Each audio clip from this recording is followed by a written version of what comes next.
how the Church of Uganda is going to celebrate the centenary. The main celebrations really will be centered on June the 30th. June the 30th will be the peak date. That is the day the missionaries arrived in Uganda. Is the Church of Uganda still, the Christian church generally in Uganda, still growing quite rapidly? Yes, we're seeing new converts. It's more so now with the centenary celebrations, because this year has been, we've called it the year of the mobilization of the people. And every diocese, every single diocese had an evangelistic and outreach mission. And also, not only that, as a result of the mission and all these conventions, we're seeing more people coming forward for baptism instructions, for confirmation. How the Church of Uganda is going to... My brothers, this is the day, like the day our Lord Jesus was arrested. Remember, he knew what was going to happen. And indeed it happened. Archbishop Janani Luwum is believed to have been killed in the evening of 16 February 1977, somewhere in the dungeons of the notorious State Research Bureau in Nakasero, Kampala. There are a number of accounts explaining the events of that fateful day. According to retired Captain Isaac Baka, who was a soldier in Uganda Army at the time, each of the venerable men who the president had summoned to the International Conference Center that day was ready to meet death. But Janani Luwum seemed ready more than everybody else. Baka, then in his late 20s, was an officer in the Uganda Army. Earlier, Archbishop Luwum had ordained him as a church minister at Bishop Tucker Theological College, present-day Uganda Christian University. He was later appointed the chaplain of the Air Force Base in Gulu. He also oversaw spiritual matters among the Air Force officers in Entebbe and Nakasongola. Baka was among the religious, government and military leaders President Amin summoned to the International Conference Center, present-day Kampala Serena International Conference Center.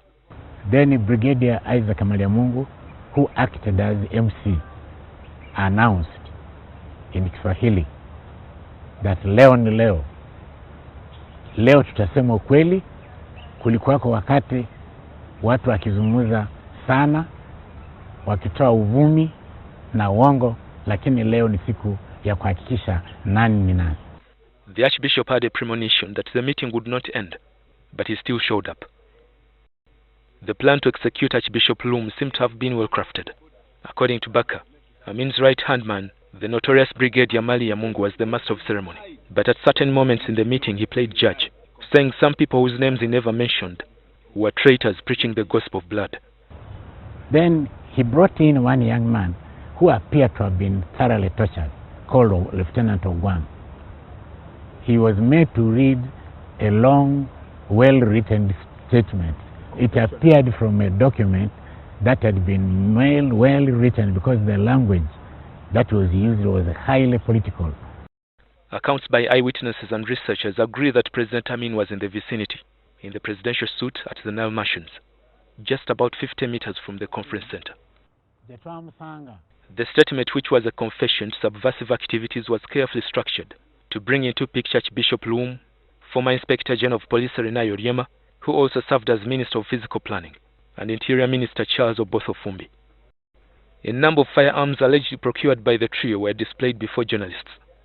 Less than 2 weeks earlier, the Archbishop's residence on Namirembe Hill had been searched and no firearm was recovered. This incident prompted clergymen to write a hard-hitting letter to President Amin on 10 February 1977. Archbishop Luwum was known for publicly condemning government for acts of kidnap, extrajudicial killings and indiscipline in the army. The letter signed by Luwum and 18 bishops was copied to all religious leaders. Some historians have concluded that this might not have gone down well with Amin, who felt that the clerics were challenging his authority. All of us were ordered to vacate where we were, to go inside the conference hall. When everybody went in the conference hall, we all went there. The same Mariamun came back again and announced that now there are clergy in the following departments: the chaplaincy in the armed forces. If you are a reverend there, join your colleagues. Inside the conference center, the clergymen were ordered to move to an upper room where they were confined. Yalinga on the straight. Then immediately I think Amin entered. We heard the clapping and all that going on, then playing of national anthem. I heard him ask, tufanye nini na watu wa dini kama hawa wanaohubiri umagaji wa damu? Then the soldier said, Whoa! Marimungu comes with these men, opens the door, announces, you clergymen who are killers and preaching gospel of bloodshed, this is last warning to you, the rest of you. But Luwum, you're under arrest. Archbishop Luwum was singled out and taken away. The others were ordered to leave the premises in 10 minutes. Bishop Silvana Swani, who would later succeed Luwum as archbishop, tried to confront the soldiers. The clergymen were powerless. They could not do anything more than that. According to Baka, Bishop Wani was the only person who stood up to President Amin. So Marimungu told me, he said, Isaac, you know the man is not in a good mood. Now why have you? I said, no, Mr. Brigadier, it's not me. This is the bishop. I can't order the bishop. He said, okay, come with him. So Bishop was in following me. Then I ushered him in. As he enters in, Amin is sitting there, cross-legged with a big pistol in his waist. The bishop went, when Amin said, please sit down, said, no, I can't sit on your blood-stained carpet. Instead, I'm here to tell you, to ask you this. So he went straight to Amin. He said, have you banned the Church of Uganda? Have you banned the Christian Church? Baka claims that no sooner had Bishop Wani told Amin his mind than a phone rang, announcing something unusual to Amin. You heard that? I heard that. Hajama the colors. So when he said that, Amin I saw his body language put an expression of shock. Baka's account contradicts others that put Amin at the scene of Luwum's murder, with claims that the president had fatally shot the archbishop in the mouth. The following day, news filtered in that Luwum, Oryem and Ofumbi had been killed in a car crash as they tried to flee. It is said the disagreement between Amin and Luwum stemmed from reports that the archbishop and others planned to overthrow his government with the backing of Tanzania. Some people argue that Luwum was accused of subversion because he had refused to give Amin part of the funds earmarked for celebrating 100 years of the Anglican Church in Uganda in June 1977. According to unconfirmed reports, the money was an offer from the main church in England.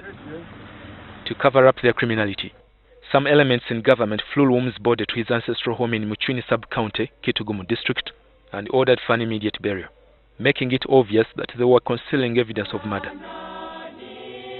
The man who later became archbishop began as a primary school teacher. He converted to Christianity in 1948 and studied at Wallace Theological College in Mbale. In 1953 he was ordained a deacon, then a priest in 1954. He served in the Upper Nile Diocese and Mbale Diocese before his transfer to Gulu Diocese as bishop. In 1974 he was appointed the Archbishop of the province of Uganda, Rwanda, Burundi and Boga Zaire, present-day Democratic Republic of Congo. Luwum is recognized as a 20th century martyr by the Anglican Church, and his statue stands tall in front of Westminster Abbey in London, UK.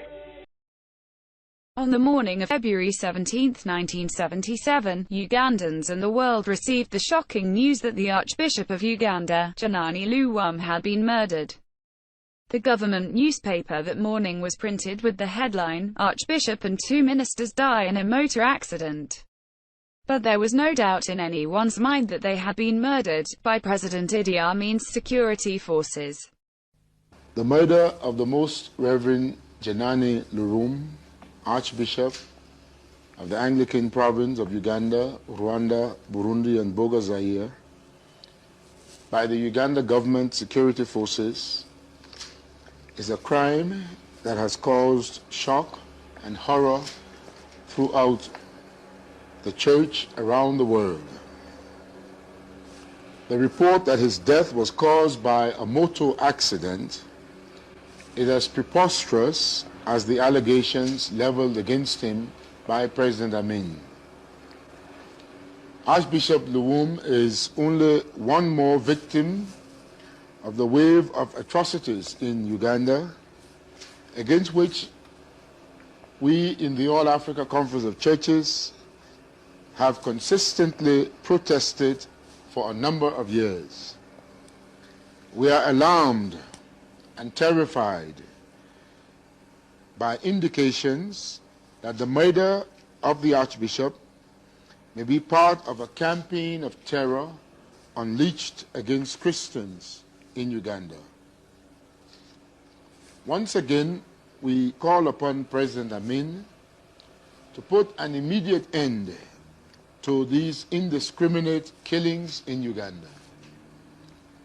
We reiterate the request that I sent to him yesterday, that a delegation from the All Africa Conference of Churches be allowed to visit Uganda to examine the evidence which lay behind the allegations brought against the Archbishop, and particularly now to inquire into the circumstances surrounding his death. Idi Amin again flatly denied those charges, that he was personally responsible for the death of the three men. In this footage shot yesterday in Uganda, Amin used the Conference of African Nations to insist he was not guilty. He said he wasn't even there. I heard from BBC that I am the one who was shooting the bishop and the minister. It is completely not. I was here in the Nile mansion. I never go outside. To prove his point, he allowed a group of reporters to enter the country to show them where the accident was supposed to have happened. How it turned over, and then you see the back of the car was that way. When I came up, this one I did see with the back. Yep. He even had a pamphlet printed showing pictures of the wrecked automobile. Later at a news conference, he repeated charges that he was the victim of a conspiracy to invade Uganda and overthrow his government. And it was no surprise who he named as the chief conspirators. Even they went as far as saying that even they were planning for my assassination by British, Americans, and Israelis. This is not from me, but from those people who have been arrested and show where arms, ammunition, grenades are from. New charges at the American government. Whatever happened in Uganda, it is a car accident, like thousands of people dying in New York, Washington, and all part of United States of America every day. And even criminal highway robbery happening in the United States every day. Do you think that it is necessary to send a independent commission of inquiry to America to investigate your murder of your head of state, including President Kennedy, and CIA themselves, after being confused by Dr. Kissinger, they quarreled themselves, they dismissed themselves. Some of them now became against the CIA, revealing all the secrecy of the CIA, what they were doing in the world, murdering strong leaders like me, who are in the list to be murdered.